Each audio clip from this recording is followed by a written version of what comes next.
What's up, guys? Welcome back to the channel. If you are new here, my name is Cam, aka Curls with Cam. In today's video, I'm going to be doing another review of Betterlength's 18-inch kinky curly clip-ins. For those who aren't familiar with Betterlength, Betterlength is a company who specializes in clip-ins for kinky and both curly hair. So in today's video, I'm just going to be showing you guys a really cute style that I'm going to be doing with these clip-ins. So if you're interested, keep watching. So the first thing that I'm going to start off doing is just going to be parting my hair. So the style I'm going to be doing, I'm sure you guys saw in the thumbnail, it's just going to be 3 bantu knots at the top of my hair. So I'm going to go ahead and part my hair and get that out the way for my bantu knots. Next, you guys are going to see me part my leave out and clip that away, and then go ahead and start flat twisting the back of my hair and then just bobby pin it up so that way I can go ahead and apply the clip-ins.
So now that my flat twists are in and I have bobby pinned most of them up and out of the way, I'm going to go ahead and part my hair off into kind of like little triangles, because like I said, I only did 3 bantu knots in this style. So I just went ahead and parted my hair into like little triangle sections. Use some edge control or gel to slick your hair down in the front. So once I did that, I went ahead and used a rubber band just to tie up that section, and then next you will see me go ahead and start my bantu knots.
Now that my bantu knots are all finished, I'm gonna go ahead and start clipping in the wefts. So the first one I went in was a 2 weft. I always start with the 2 weft, and then the next one was actually, I believe, a 3 weft, and then I just kind of go up from there, just kind of, I guess, using my head to kind of figure out where to place them. So once I finished placing the clip-ins in, I just went ahead, took my leave out, blended it together. You can use some curl enhancing custard, you can use some foaming mousse, whatever the case may be, whatever your heart desires, just to blend your hair in with the clip-ins. I use a dimming brush because it always gets the job done for me. And I also made sure to wet the clip-ins a little bit, just to make sure that everything was easier to blend together.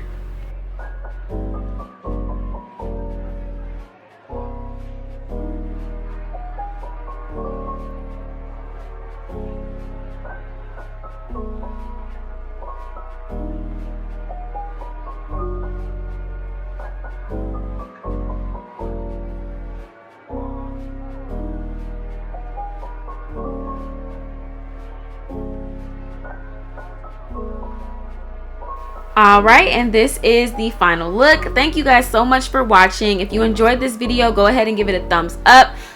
Please leave a comment down below if you have any questions, and thank you guys again for watching. See you guys in my next video.